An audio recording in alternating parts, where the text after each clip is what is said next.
Do you know there are more than 5 types of air conditioning systems, and choosing the wrong one can waste your money? In the next 2 minutes, I'll explain the most common AC systems and where each one should be used. Let's start with the basics.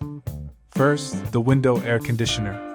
This is a single unit with all components inside one box. It's cheap and easy to install, but it's noisy and only suitable for small rooms. Next, the split air conditioner.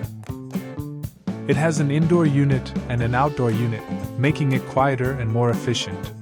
This model is the most popular choice for homes today. Now, an inverter AC.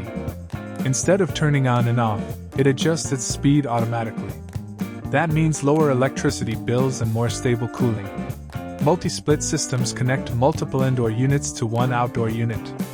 Perfect for apartments where outdoor space is limited. Duct air conditioning systems are hidden in the ceiling.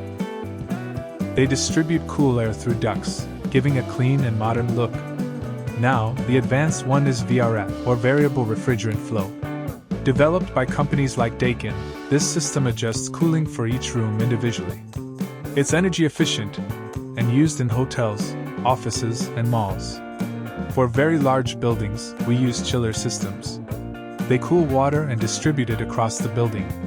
You'll find these in airports, hospitals, and high-rise buildings. So remember, small room, split AC. Multiple rooms, multi-split. Luxury spaces, duct system. Big buildings, VRF or chiller.